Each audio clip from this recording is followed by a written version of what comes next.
Good evening. Tonight, a Michelin star chef is preparing meals exclusively for a French astronaut going to ISS. Think she'll share? China long marches on as they look to reusability in their lunar program and are forming an international association to boost deep space research. Australia's Gilmore Space sadly delays their first orbital launch yet again. The Air Force is suspending a SpaceX rocket project on a Pacific atoll. We're going to learn a little more about that. They swear politics has nothing to do with it, and a little view in what the Pentagon's latest R&D budget proposals say about the future of war. Guess what? There's space involved. That and more with our guest, Michael Castle Miller. From the news desk at the Center for Space Commerce and Finance, my name is Thomas Andrew Olson, and this is The Unknown Quantity.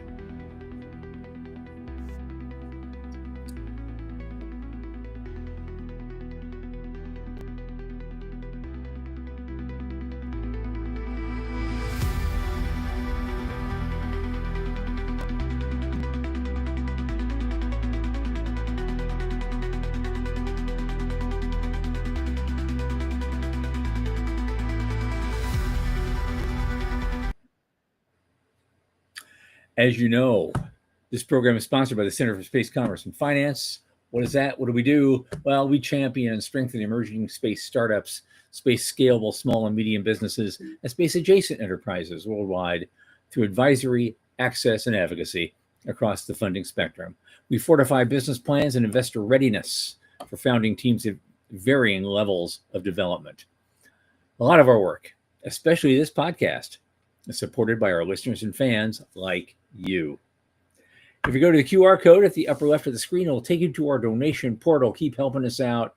A little bit in the tip jar each month makes a big difference. If everyone listening to this show forever sent us $10, oh, we'd be rolling in clover. So thanks so much in advance. Joining me now is one of my longest space friends, Michael Lane from Liftport. And there he is. Hey. Yeah. Hey, how's things? How's it going?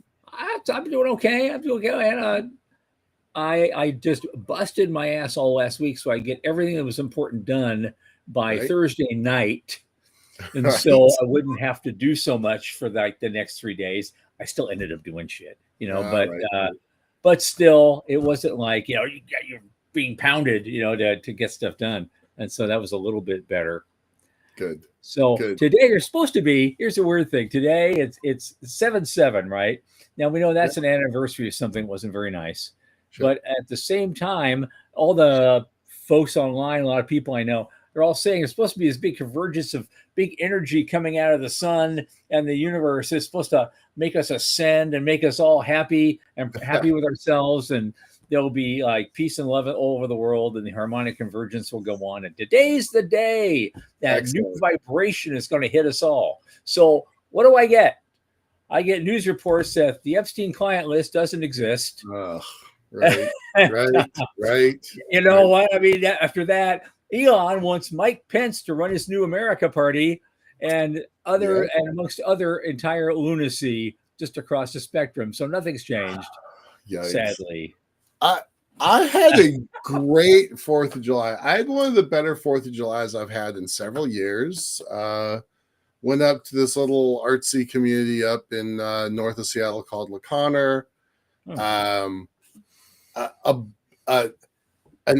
ice cream cone. I swear to God, the cone was this big. They called it an immodest proportions. Ice cream cost. And it took you all afternoon to consume one of the best fireworks displays I've ever seen. And I've gone to 4th of July in Washington, D.C. and Boston, so they're hard to beat. Yeah. But for a little town north, like unreal. It was a great show. So it was great. It was a good weekend. I did not work.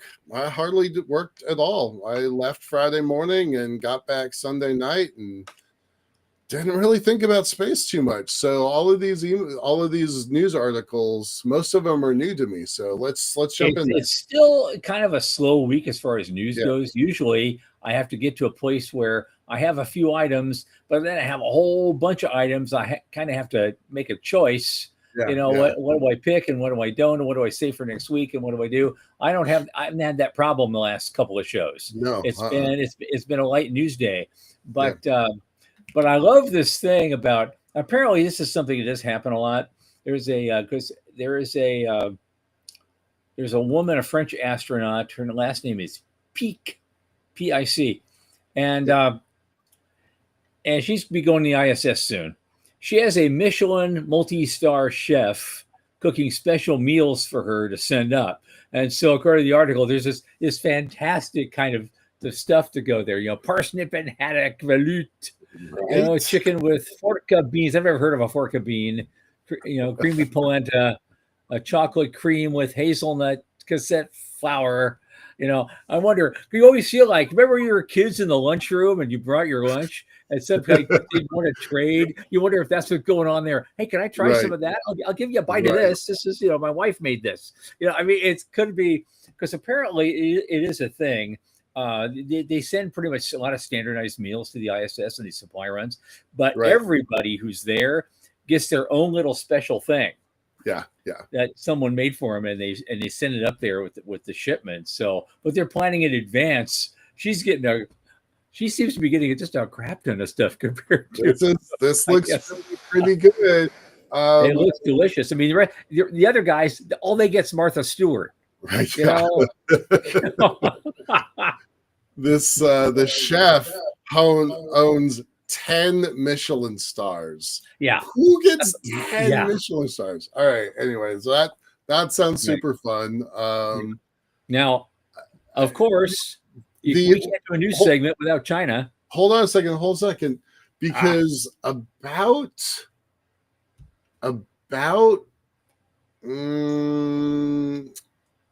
maybe IAC in Houston, maybe 2004. Okay. The Italians are like, we are going to make a spaghetti dinner in space. It's going to be vegetarian, but we're going to figure out how to grow our own wheat in order to make pasta, grow our own tomatoes, grow our own basil, and be able to feed an astronaut on the ISS. And that was 20 years ago. Yep. So apparently the Italians have given up on that goal. But good for the French for stepping up. I'm happy to see that. Let me give you a brutal irony there. All the way back in 1999, I was recommending that Martha Stewart actually do something about space cuisine. Right. And I did that because I was a consultant. I was working there at the time in my IT career. And so for that period, I worked there for actually full-time for about 3 years and then part-time for a few more. And I did talk to her about that, and she just wasn't interested at the time, at all. She's at the peak of her career too, I guess. Right. But she's interested now, apparently. It is cool. And this is something she's working on. I says, well, welcome to the party, Martha. You should have done it 20 years ago, but okay. Right. There was options. Yeah. Yep, there's options. I just see this. Our guest from last Thursday, Wes Ferris, is on. Hey, Wes. He's watching us. Welcome, Wes. Welcome to the party. Hope you'll stick around. Right on. All right, China. Cannot get out of the news. They first off, the first thing they're doing is that it's on NASA's China Roundup page, and they were talking about reusability. Mm-hmm. It's a big deal, and so and they've already hacked that idea of using the chopsticks to catch a booster, and so they're working on this stuff at breakneck speed. We're arguing over rearranging the deck chairs, and they're just moving ahead, and that's why I call it the long march. They're just doing the long march through the institutions and up into the sky, and we are in a race with them, whether we want to be or not. And this is what's going on. And they're playing nicely with others, right? 7 institutions, including the US, UK, France, Germany, Japan, Pakistan, all got samples from the lunar missions, right? Yeah. Yeah, that's a big deal too. And they're creating their this new organization and help boost global access to deep space research. And there's so I guess they're going to take the lead on that. Yeah. It's an international academic body. I have a feeling it's going to get out of the realm of academics sooner than later. Sure. So they have a different definition. It may even be their own answer to the Artemis Accord. Yeah. I'm thinking in the long run. Yeah, absolutely. They have to respond to the Artemis Accords. Like that's no joke. 55 nations signed up for it now. Yeah. Is it? Yeah. Well, there's 187 of them. By the way, it's officially launched as of this morning. Yep. So, kind of good news. Also, kind of relevant to the guest that we have on this evening. So we'll talk about that here in a bit. And then more on China because it never ends. Reusability program. We just talked about chopsticks, so they have their own copy and flavor of chopsticks. It looks differently. So you'd kind of land in that ring, which probably is more secure. Mm-hmm. But no, China's not messing around. All right. Well, they're thinking long term. They're thinking 30 years, not 5. Right. Those guys. Well, they don't have a I guess that's the advantage of having a dictator for life in charge of your program. They don't have to swing budgets every 4 years or every 2 years. So all right. Gilmore keeps surprising me. I keep this is my own mistake. I keep kind of forgetting that they exist. Yeah. But they do exist, and we shouldn't forget them. So postpone. It's easy to do. It's easy to do because it's like, according to Space Fund, it's like 120 different launch companies right now. And 10 years from now, there'll be 20. Mm-hmm. So everybody's going to see, we're just going to spend our time watching all these launches and cheering them on. But then the shakeout's going to be brutal. Mm-hmm. It is, for sure. But again, in this case, nationalism is their friend, and they have some protections because there's not that much going on in Australia. Right. New Zealand has Rocket Lab, so you'd think that there'd be a natural alliance there. But nations will develop their own rocketry because they don't want to pull the American plan of rely on the Soviets, the Russians, for 10 years while we sort out how we get astronauts to space. So they all want to have their own paths to orbit. Okay. All right. Now the moving on. Reuters. They're this one? Yeah, the Reuters one. It's Air Force suspends SpaceX project in the Pacific Atoll, and it just shows a big picture of this squawky bird, screaming at him. But it's Johnston Island, and so they've been launching stuff off and on from Johnston Island since the 50s. Yeah, this one makes me actively angry. Yeah. Seriously, we have been tracking this, going all the way back to I don't know, maybe 2021 on some of our other programs. SpaceX got a contract to do point-to-point suborbital. They've been moving forward on it. I've been preaching the gospel of point-to-point suborbital for 15 years now. No, more than that. Since the first X Prize flight, so 20 years ago. 21. They'd be able to vote now. They could buy alcohol now. point to point, I think, is the revolution that's going to change the world. The idea of having a as a former U.S. Marine, I think the idea of Starship Troopers being able to land 100 or a couple hundred fully decked out combat jarheads anywhere in the world in 90 minutes definitely enforces Pax Americana. So, yes, I have that bias. I'll stand by it. This thing canceling this test, that makes me angry. Because in the same way that you could drop ship 100 jarheads anywhere in the world in 90 minutes, you could also drop ship emergency supplies to Texas after a great big flood kills 100 people, right? Like this is an important technology for the world. Right.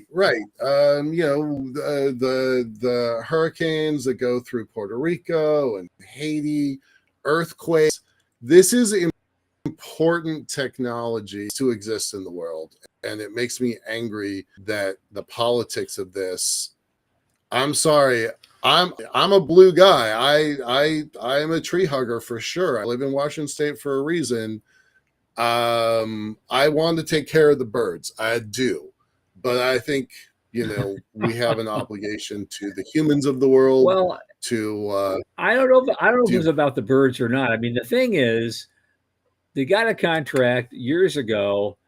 For far as I know, it's been under the radar. They've been, SpaceX has been working on this, and they've been working to fulfill it in good faith. And so, just pull the plug when you're actually close to something is frustrating. Yeah, absolutely. Yeah, it really is. Yeah, it really is. But here's our big budget. We reported last week that it kind of fell under the radar. The big gigantic boondoggle bill put $10 billion back into NASA, but it funded all the wrong things at NASA. It's still, the science is still gutted, but the St. Launch system alive and well. We got 2 more overpriced, non-productive flights to the moon. Right. The SLS. So, of the contractors, by the contractors, and for the contractors. For the contractors. That's all it is. So help me God. So that same thing also went to the DoD. They get $180 billion out of a $1 trillion budget dedicated to research, development, test, and evaluation. And what, pray tell, are they investing in for all that money? This is bonkers, right? Like, just think about this for 20% of the budget is dedicated to R&D, test, and T&E. That is, I've never seen anything like that. We don't usually get into that level of detail at the Defense Department on this show. Everybody who's watched the show knows we don't dig that deep into it. But there's been nothing like this for years and years and years. And where's it going? Hypersonics, that's like space adjacent. Space-based comms and positioning, more space-based comms and positioning. A lot of uncrewed stuff, electronic warfare and drone development. Right. Yeah. It's a lot. AI, kill chain AI, they call it. Right. We have the supply chain, now we have the kill chain. Right. And that's AI for maneuver and firing. Again, former jarhead, I kind of like to see this tech. I really do. But it's a $1 trillion when they're cutting NASA at 25% is only $5 billion, right? It's just, So this was a pretty interesting article. It really describes like the future of space warfare and space combat. Well, I guess the takeaway word from all of this is agility. That's what they're doing to sell this. We're going to have better agility, tactical agility. Smaller firms can come in, more agility. Rolling procurement gets a path. More agile lines of delivery pipelines. Open systems architecture. That means Linux is what that means. 31 years in IT, I saw that one immediately. Yeah, there's so many lessons being learned from the battlefields of the Russian invasion into Ukraine. That's got to have an impact at the DoD at every level. The Marine Corps is creating its own new drone corps, which not relevant to this show, but pretty interesting. So yeah, that's where they're heading. I want to capture. Doug Plata has a really good point. Dr. Plata is like, when was the last time? Let me show it. Where's it going? It's not going. Yeah, there we go. When was the last time that we needed to send troopers immediately from the homeland as opposed to forward positioning soldiers and cargo? We only forward position soldiers and cargo and jarheads, Marines, not just soldiers, because we don't have this capability. But I think that there's probably value in the world where that hostage taking situation that happened in France and another one in India a couple of years ago.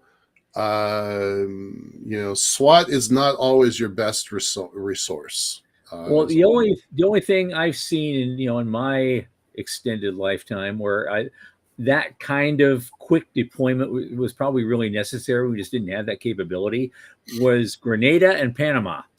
Yeah, that would be great. That was it. As the only things we've done, we did quickly like that. Just got in, got out, kept the Mickey Mouse to a minimum, and that would speed things up a little bit. Yeah. So I'm not saying that like it's a be all end all answer. I'm not trying to say that at all, but I do think it is part of the mix. In the same way that getting first responders on the ground after a natural disaster is going to help all the survivors survive better. Yeah. So I don't want that to be, I don't want my comments to be taken out of context as if I'm a hawk. I'm not, but I do think there's a time and place. And in the same way that the mail carrier program in proved aircraft was a reliable source, and that people cargo came after mail cargo.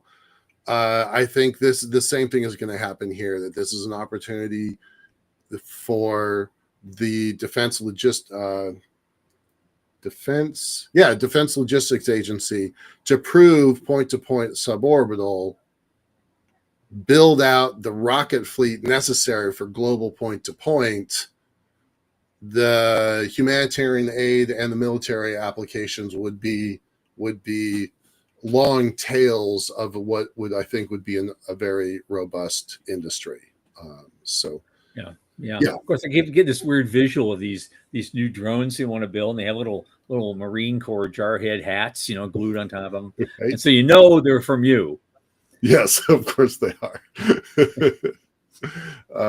I saw one. I didn't post. There was another article I didn't post, but the Air Force is putting together drone dogs to monitor the airway. I saw that. So. Yep. Okay. Alrighty. Are we ready for our guest tonight? Yeah, bring it. Let's bring on the guest. Absolutely. Let's bring on our guest. Wes is asking what methods for commentary are there besides YouTube for the general public. So we really do mostly go with YouTube comments. There's our LinkedIn channel as well. But so the people are coming in, Wes, from both of those channels. But comments kind of go back and forth between two platforms. The only place to see all the comments in one place is this live channel. Right. Right. Yep. All right. Alrighty. It's kind of in the same vein as the last couple of shows. We were talking about property rights and things in space.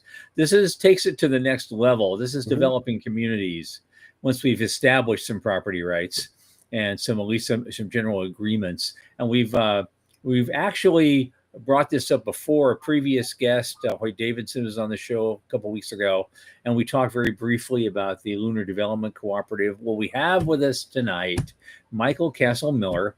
He's a senior advisor to Albright Stonebridge Group, but he is the founder of the Lunar Development Cooperative, and we're just so happy to have him on. Michael. Hi, great Welcome, to be on. Man. Thanks for having me on, guys. Great. Lovely to see you. Before you were involved with the development cooperative, this is a natural extension of kinds of work with like special legal zones for development and other kinds of things you've been working on in your career for many, many years, yes? Yeah, that's right. So I'm a lawyer and policy advisor, mainly to governments and investors that are trying to set up these special jurisdictions, which are areas with different laws than the rest of the countries around them.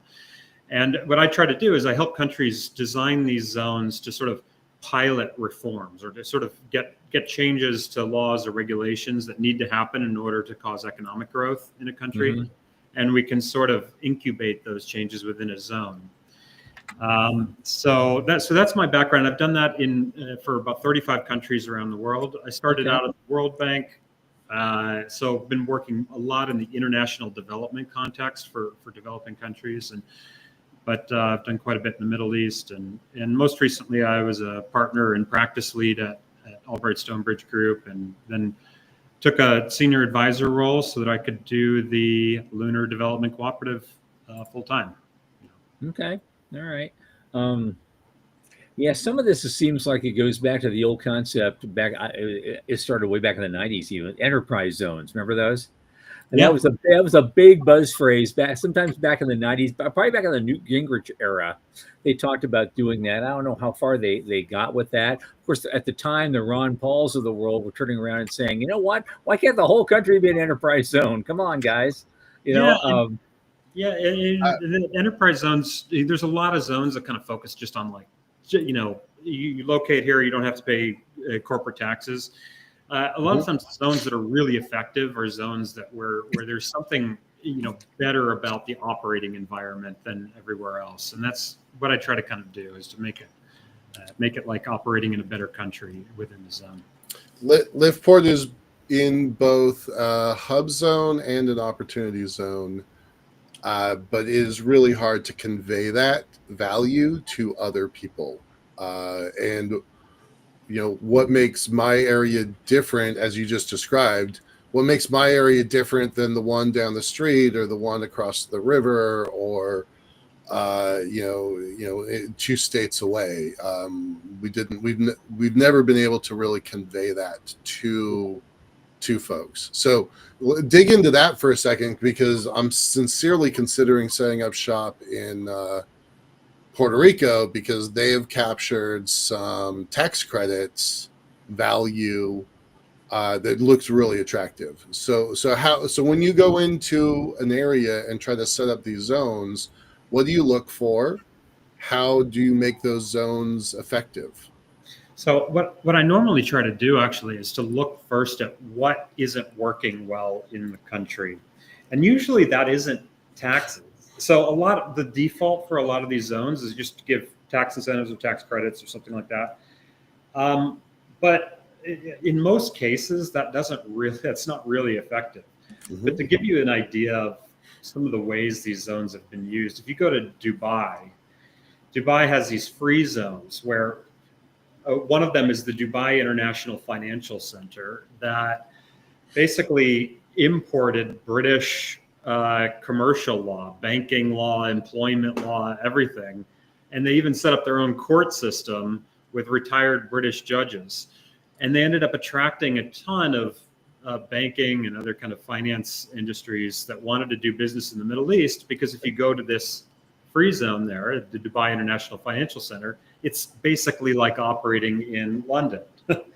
So in the 1980s, China used special economic zones to sort of create these little free market enclaves in the 1980s that it just experienced explosive growth, like Shenzhen. And so these were areas where you really just kind of bring in a new sort of operating system for a country in terms of its laws or policies.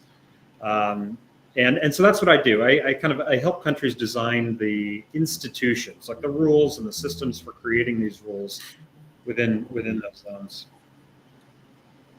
And so how did that move into space? Give a little bit of your origin story. You gave a little bit of it while you were on stage at ISTC, but give our audience a little bit of background there. Yeah, well, you mentioned Hoyt Davidson earlier. He was a big part of this. So I've always sort of felt that, we're right on the threshold of one of these major, huge events in human history. The expansion into space, doesn't really have any parallels in history at all. And I believe it's absolutely critical that we set things up so that we set humanity on course to have a better future than it otherwise would. And the decisions we make right now will have enormous consequences. So this is kind of what I've been thinking about for a long time. But then I went out to an ISDC about 6 years ago, started talking with some people in the space community. One of them was Hoyt Davidson. And we just started working on a framework for addressing some of the challenges. And they kind of borrowed from the type of work that I would do for governments on Earth to design these zones, but something that's sort of adapted to the strange kind of legal and political and technical challenges of space, particularly the moon. And it went through a number of different versions, but eventually we arrived at what we're now have developed called the Lunar Development Cooperative. Do you have a background in space, or you just showed up at ISDC because you're a fan and you were curious? Not really. Yeah, I kind of followed it, but I didn't really know anybody in the space community. Showed up, started talking with some folks, and it's interesting because there are. So I work quite a bit in developing countries, which are poor countries that struggling economies, and in a weird kind of way, some of the challenges that we have when we're trying to build economies in poorer countries like that are sort of similar to space, in that, say you want to build a massive seaport an example I like to use is the Berbera seaport in Somaliland, which is a sort of special jurisdiction in Somalia. Seaports are enormously expensive projects. They're very risky, especially in countries like that. They don't produce a return on investment for 30, 40 years. So how do you finance them? Well, the same problem: high capital costs, high risks, long-term return on investment. These are also true for large-scale space infrastructure. Mm-hmm. Yet it's absolutely critical that we have things like that, just like it's critical that we have seaports and postal services and airports and roads and power and so forth on Earth. We have to have things like this if we're really going to see a lunar economy happen. So you quit your day job. Not really. I'm being a little sarcastic there, but a little bit. You quit your day job to start focusing on this Lunar Development Cooperative. What makes you so sure that now's the time? Why is this the right move? Well, if you look at kind of internationally, domestically, already having conversations about resource utilization. The UN is discussing, principles on resource use right now.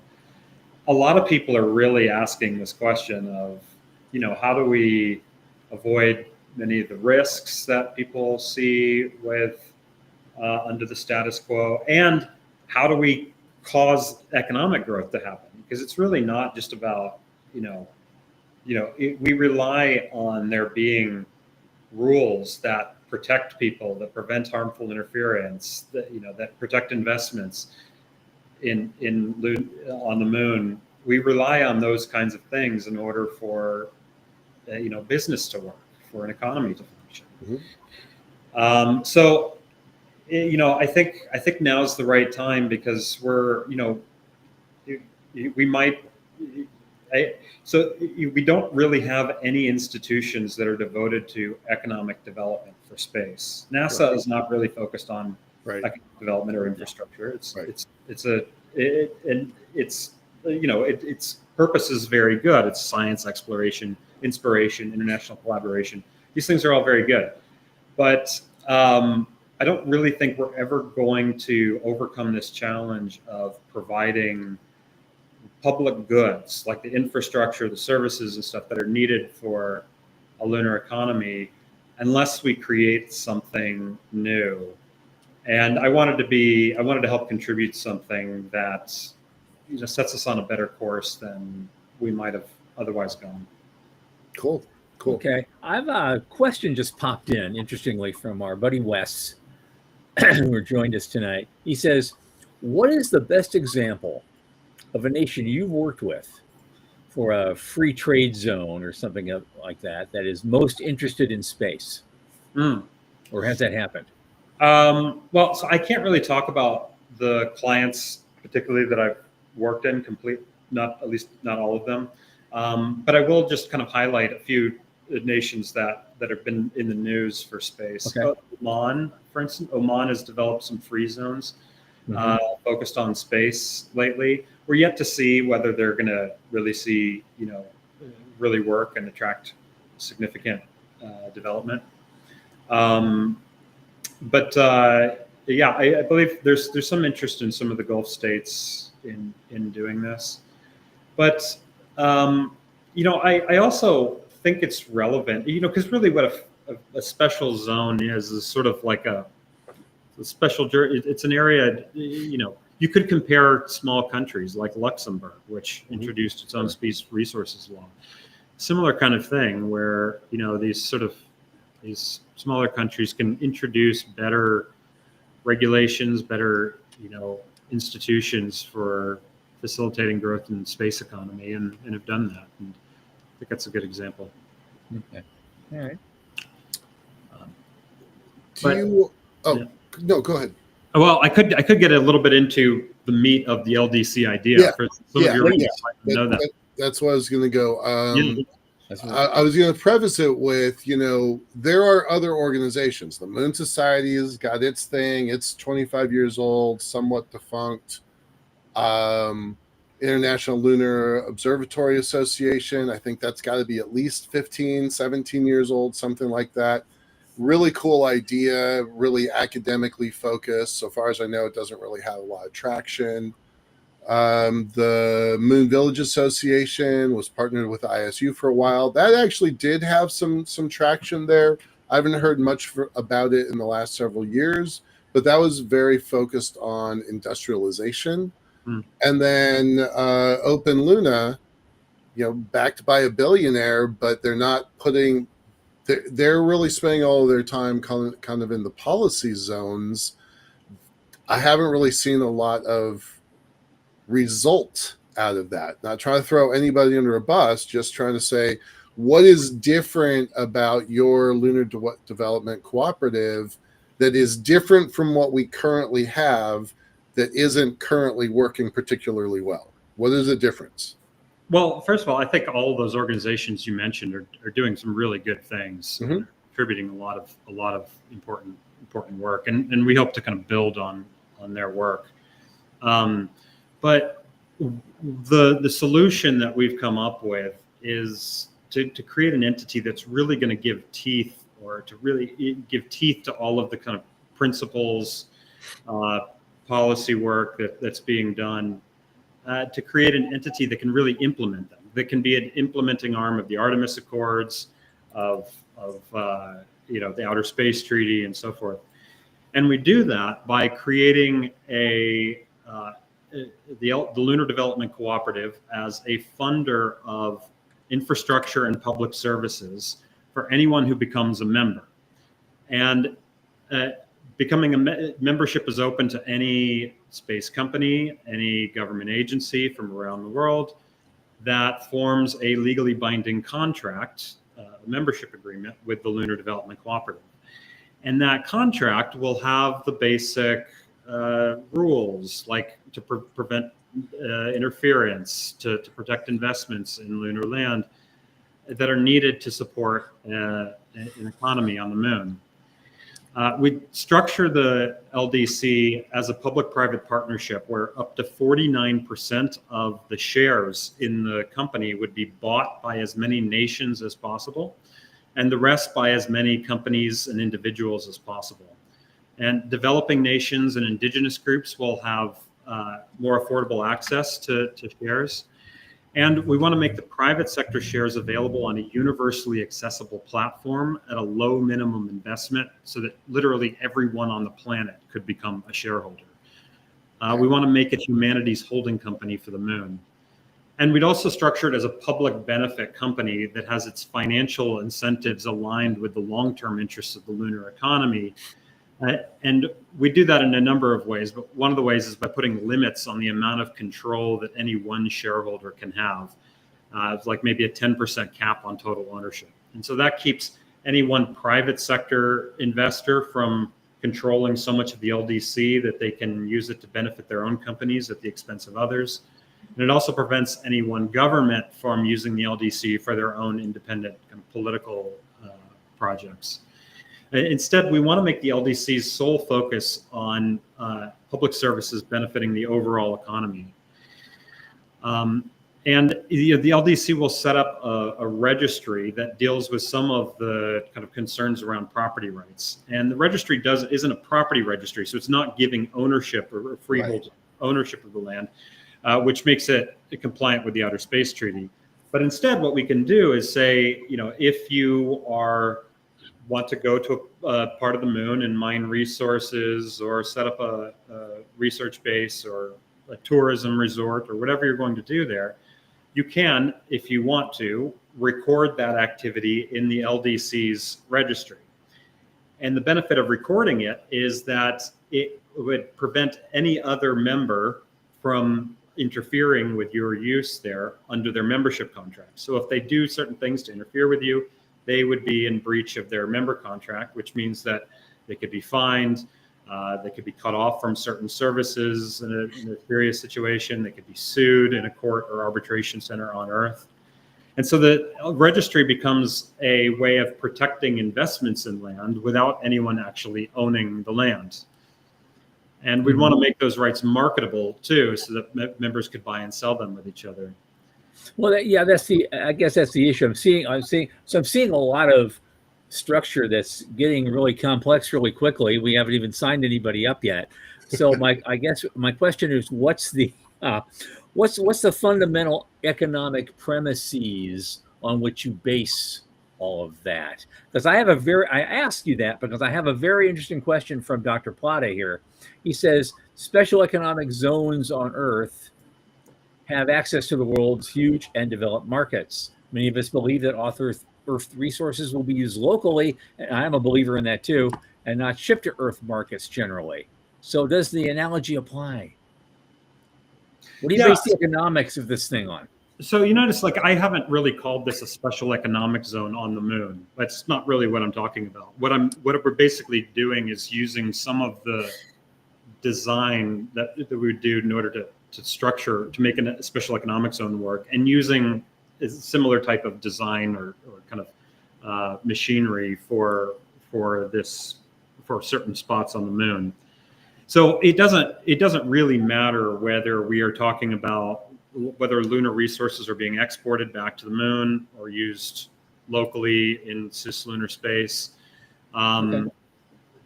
So yeah, it's just what we're basically doing is creating the machinery for providing the infrastructure and for providing rules to make an economy work. So who is paying to create this pseudo? Almost, it's like it's not a government, but it's very Port Authority adjacent. It's close to that, right? Yeah. Well, so the way we would build it, like I mentioned, up to 49% of the shares would be bought by as many nations as possible. So these are nations making an actual capital investment. Okay. And this is similar to a lot of especially risky, major infrastructure projects in high risk scenarios, like building a seaport in a really difficult economy to build a seaport in. Nations will typically do this in order to lower the risk. They'll buy some of the equity in the project. That makes it a much safer investment for private sector investors to come in and provide capital to the project. So the private sector would have 51% and the public sector would have 49%. I want to make sure I got my math right. Up to 49%. So it could be lower than 49%, but it's majority owned by private sector. The private sector. Okay. All right. Well, that's good. I don't think I heard that when you were up on the ISTC stage. So that's good. Because I don't think the world needs more bureaucracy. Just as a general rule. That's kind of the idea. Is we want to make this fundamentally a commercial entity, but that is a public benefit company. Then, in other words, its profit is strongly linked to long-term conditions in the lunar economy. So if the economy does really well, the LDC is going to do well financially, and shareholders will benefit. If it doesn't, if the economy is not performing well or not sustainable or really kind of skewed in favor of a few people or something, then the LDC is not going to thrive. Cool. All right. So do you have any early adopters right now? If anybody approached you and say, yeah, we want to sign on. Yeah, that's right. Yeah, so we've been talking with a number of organizations and research institutes that will become partners and are going to help us do some of the kind of core research work. And we have several space industries that we've been talking with. So we've got a growing number of I think we're up to 9 companies right now that have signed letters of support, which are basically just non-binding agreements saying, we like this idea, we want to help you build it, and we consider becoming members and using LDC services in the future. You're probably going to punt on this, but can you name them or not name them? Unfortunately, no. I can't name them. All right. I had to try. Well, how is that thing where I guess is it we're going back to that Port Authority model. So these guys, they come in, they sign up. Are they going to pay dues? I mean, what is Yeah, so yeah, that gets into, initially the revenue could come from membership fees that will be based on the value of the services that the LDC is providing. And remember, membership is totally voluntary. So if the fees are too high or we're not providing good services, then we'll start to lose people. But in the long run, the thing that really makes this model work is that LDC registry that I talked about. Because in the long run, say the quality of the infrastructure we provide is going to increase demand for the areas benefiting from our infrastructure. So let's say, you're somebody's operating at maybe near Shackleton Crater mining resources, and we've built this really great spaceport nearby with a landing pad and power and roads and emergency shelters and all these things that are available to members. And so lots of other space companies or government agencies want to use that same spot as you, but they can't at the same time as you. That means that when you register that spot in the LDC registry, your registration fee is going to be priced higher than somebody operating in a more remote location. Okay. So that's more fair because you're using a spot that's in very high demand. There's some major benefits to this approach, is because it allows the LDC to finance infrastructure without charging high usage fees or using tax dollars to do it. Mm-hmm. It also means that nobody's going to sit on that very valuable high demand location without using it productively, because they're having to pay this annual registration fee that's priced based on how much demand there is for the location. But it also aligns the LDC's incentives with the long-term interests of those areas it's serving, because the higher quality services that it provides, the more demand there will be for locations around that hub, The more demand there is, the more the value of the registry is going to rise, which increases the LDC's revenue from registration fees. And that results in long-term profits for the LDC, which it can use to pay dividends and reinvest in better services, which creates this virtuous cycle. Okay, we only have about 10 minutes left. We always want to reserve some time for the timeline questions, the 5 years and the 25 years. But I want to get some stuff in before we kind of have to shift to that. So we talked before that this shows the intersection of money and space. So talk about the money. I read parts of your white paper. The LDC is really kind of like phase 2. There's an interim phase that I want you to answer when we get to the 5-year question. But who is ultimately going to pay for this? Do you think it's going to be nation states that start the ball rolling, or is it going to flip around to be commercial? How much money are we talking about, and what does the money go for? Yeah, that's a good question. So we're talking about, in order to begin, so you can imagine some of the initial services that we'd provide be things like perhaps data buys, incentivizing companies to go up there and get ground truth data about what resources are where and what the terrain is like. So we could agree to buy that data and begin building out a Lunar resource database that's available to members. Ultimately, we're talking about like a landing pad on the lunar surface, roads, power, orbital infrastructure, communications, PNT, power beaming down to the surface, things like that. These are things that are very expensive. So we're talking, especially when we get into the surface infrastructure, we're talking about, close to $10 billion probably for building the type of spaceport. Now that, so this is the kind of thing that you need infrastructure finance for. And so that's why we're using the same tools that we would use for big infrastructure projects on Earth. And that means sovereign wealth funds buying up part of the equity. That's the nation's part of the equity. And then that unlocking private capital. And so that hopefully builds up a good pool of funds that's patient capital, meaning it doesn't need to have a return on investment in 5 or 7 or 10 years. It's a long-term investment that nations are making. That pool of capital we then use to begin funding the development of infrastructure that our members are providing. So members are using the infrastructure. They're the ones who have access to it. And they're the ones that we would give preference to when building the infrastructure. So we would use LDC, we'd be paying or investing in LDC member companies to deliver the power, the comms, the landing pad, the roads, maybe orbital refueling stations, things like that.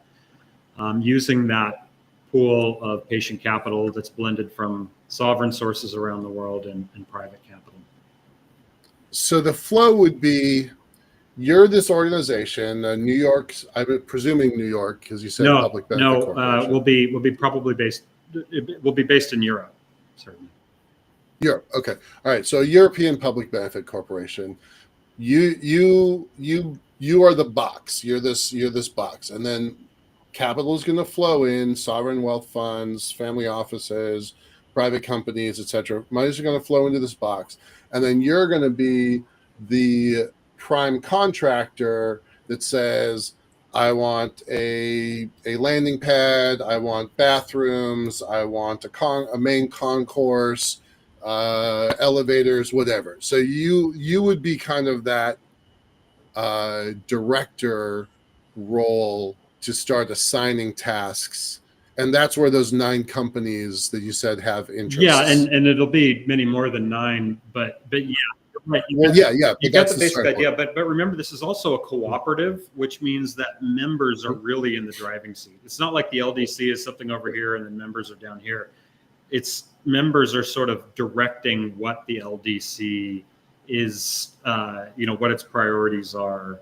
They're helping kind of give information about what types of services are needed, what types of standards and rules are needed and what aren't.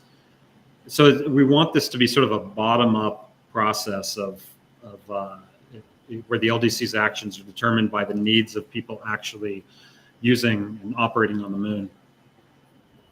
Awesome. I like that. I'm going to answer Doug's question.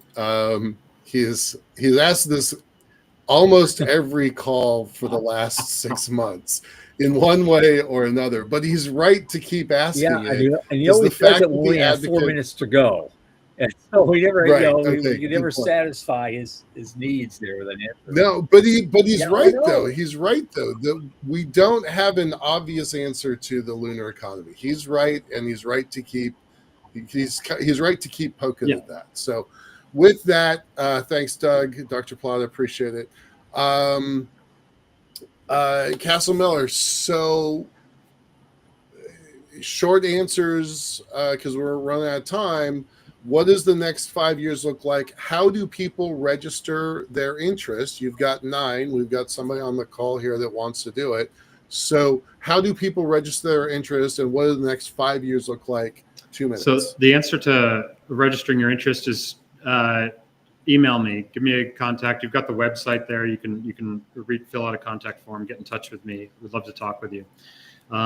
We are starting a nonprofit research institute first called the Lunar Development Institute, based in Switzerland, that will lay the groundwork for the LDC. That means bridging the gap between where we are now and to the point where we're raising the billions of dollars to fund infrastructure development. The 3 things we're working on there are determining the economic development strategy for the LDC. In other words, what investments in what types of projects it will invest in. The governance framework for the LDC, in other words, how it's held accountable, how it adopts standards and gets input from people, and how disputes are resolved and that sort of thing. And the other thing is building up more involvement and engagement from nations, international organizations, from the private sector, from industry. So those are the 3 things we're working on. Okay.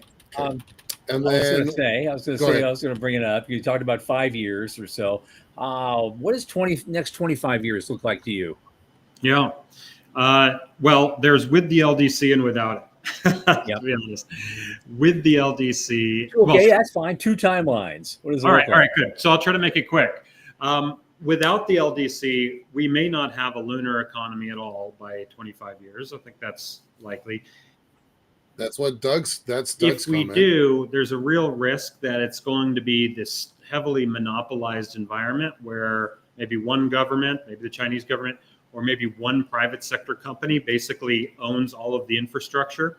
And so if you want to use their infrastructure and also operate on the moon, you've got to play by their rules. And that gives them enormous leverage if they want to, say, compete with you in selling water ice. You're going to have a very difficult time.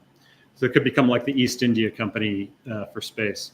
Now, with the LDC, I think we will accelerate the timeline to creating a real lunar economy, because we'll be lowering the barriers to entry for many other nations to become customers and suppliers, and many other companies to enter the lunar economy because of the quality and the affordability the infrastructure would provide, and the binding legally enforceable standards and rules that will protect investments on the moon.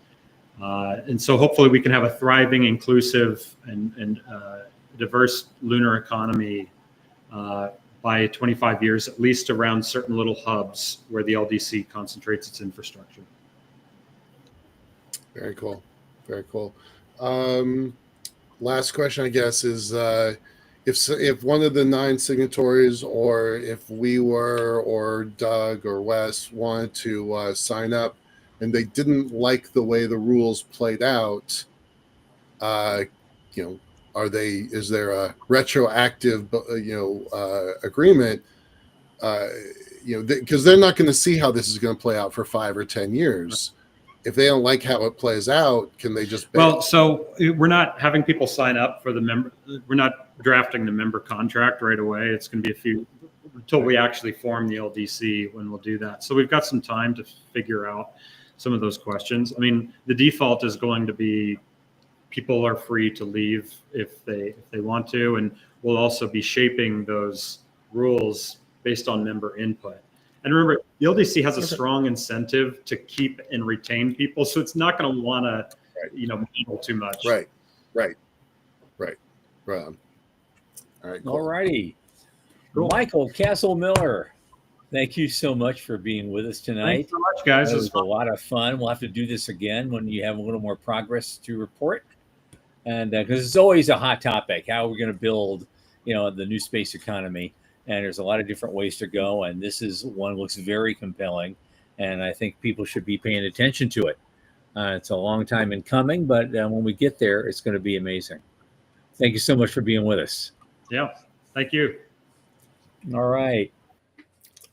Okay, this coming Thursday on our show, our guest will be Mary Glaz, who's the recently installed CEO of Mission Space, based out of South Florida.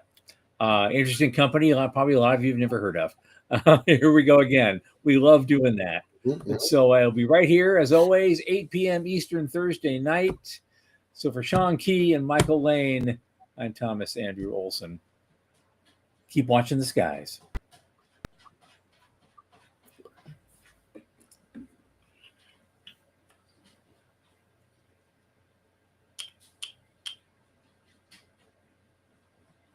And boom.